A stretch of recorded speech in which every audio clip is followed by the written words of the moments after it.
Les nouvelles générations arrivent aujourd'hui à Paris, cool, bien accueillies par des parents qui sont déjà installés. Alors qu'à l'époque, quand je suis arrivé pour une première fois en France, je connaissais personne. Personne n'était venu m'attendre à l'aéroport. J'étais comme un martien qui venait de tomber sur la planète Terre.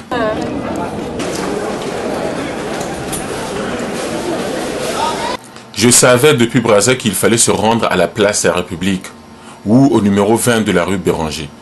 C'est le seul endroit où je pouvais rencontrer des Congolais.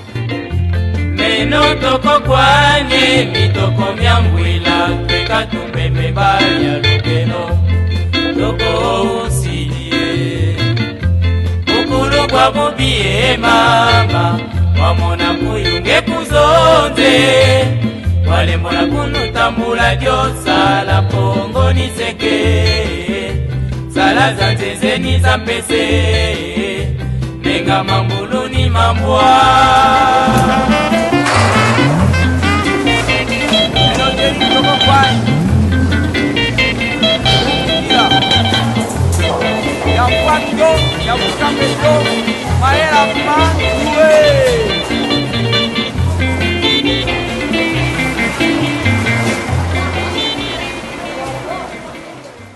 Dès que j'avais aperçu la dame avec le bras droit levé, tenant une fleur à la main en guise de me souhaiter la bienvenue, là, j'étais convaincu qu'enfin, j'étais arrivé à Paris. Plus précisément, à la place de la République, chez Tata Youlou, comme l'appelaient les Congolais à cette époque. Je faisais partie maintenant du décor que j'avais l'habitude d'apercevoir au cinéma, ou soit sur les photos et les cartes postales qui étaient envoyées par des amis. Mais, il fallait arriver au numéro 20. De la rue Béranger.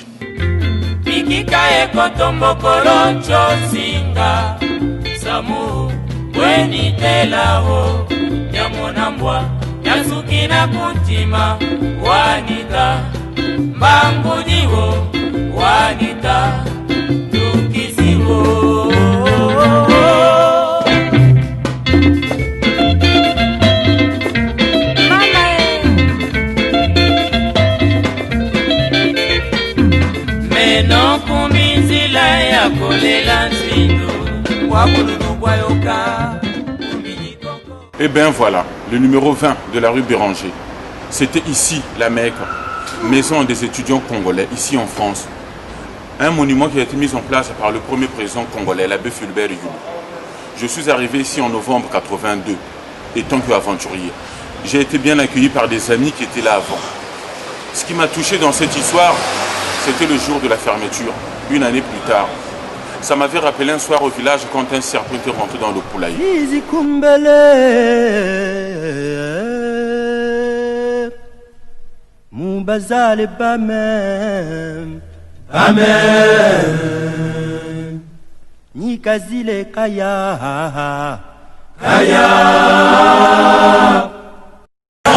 Allez le Longando. Oui.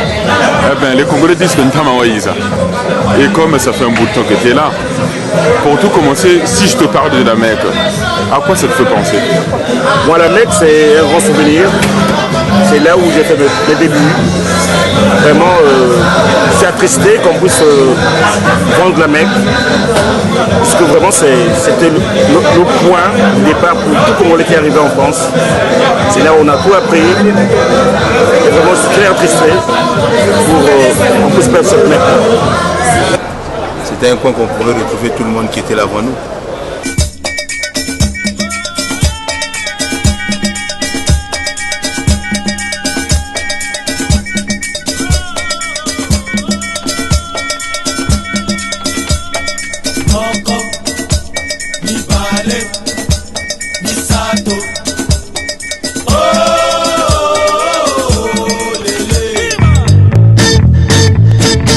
Je suis arrivé en France presque au mois de janvier 72.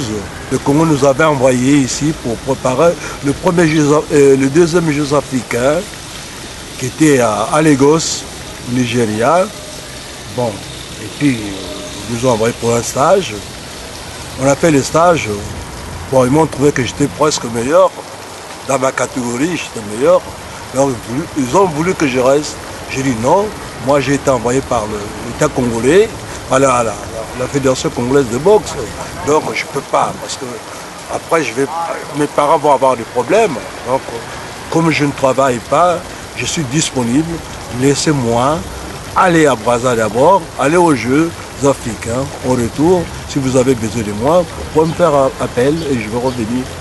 Après les Jeux africains, je suis revenu de nouveau en France.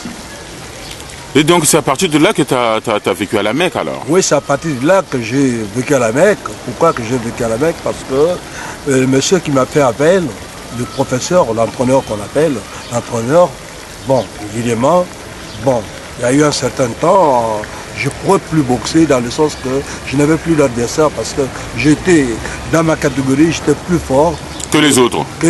Donc, le gars là, bon, qu'est-ce qu'il a fait? Comme je ne peux plus avoir des adversaires, donc il m'a fait boxer dans une catégorie qui n'était pas la mienne. Et c'est là que j'ai eu une fracture de m'asseoir, quand on m'a opéré de m'asseoir. Et puis à la fin, il ne voulait plus s'occuper de moi. Maintenant, la mairie d'Argenteuil m'a envoyé à l'ambassade du Congo pour que le Congo puisse m'expliquer Brazza. Bon, arrivé à l'ambassade a dit, écoutez, monsieur Kimbébé,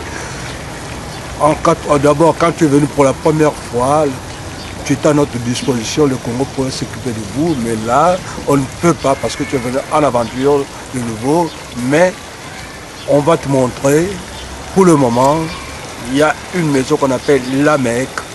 Allez là-bas. Si, par exemple, tu vas connaître quelqu'un qui va te prendre, qui va peut-être te prendre, et puis de là, vous allez vous démerder. Et c'est là que j'ai vécu à la Mecque. L'appartement était uniquement, l'immeuble était uniquement pour les étudiants congolais. Donc la majorité à avoir de près à cette époque, les aventuriers, c'était rare quand même dans l'immeuble. Non, les aventuriers, évidemment, il y avait des aventuriers, mais on ne trouvait pas tellement beaucoup, hein, parce que normalement, il y avait une en bas, il y avait qu'on appelait case, qu'on appelait une maison de passage. Donc c'est là que les aventuriers habitaient. Mais sinon... Au rez-de-chaussée, quoi? Oui, au rez-de-chaussée, oui. Mais sinon, moi j'ai eu la chance parce que c'était l'étudiant qui m'a donné sa chambre. Un étudiant qui était toujours là ou bien qui était justement... Non, il avait fini ses études, il ne voulait pas rendre les clés à l'ambassade. Il m'a dit, écoute, tu es congolais, on te connaît, donc tu as quand même fait quelque chose pour le Congo. Moi, aurait que je rends les clés à l'ambassade, donc je te donne mes clés de la maison, de mon appartement. Et là, il m'a donné ses clés.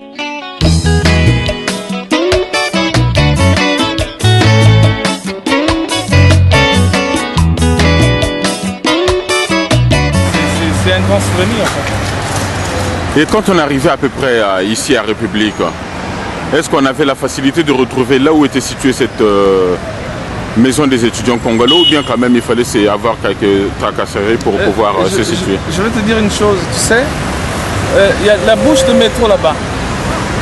Tu sais, de l'autre côté là-bas. Ouais. Au bout du jardin, tu vois. Et c'est là où je suis sorti la première fois. J'ai laissé mon sac, j'ai rencontré un Antillais, il y avait un guichet à l'époque, j'ai croisé un Antillais et je lui ai demandé la rue Béranger parce qu'on avait une adresse 20 rue Béranger. Et la rue Béranger c'est à côté quoi. La rue Béranger c'est la rue à côté et il m'a conduit jusqu'à la Mecque. Et c'est là où, sur la rue Béranger, je crois des potes comme ça, des brazards, qui m'ont aidé à venir chercher le sac et puis bon, ils m'ont logé chez eux les premiers jours. Voilà ya imambwe, oh mama yo, inti ya imambwe. Voilà ya imambwe, oh mama yo, inti ya imambwe.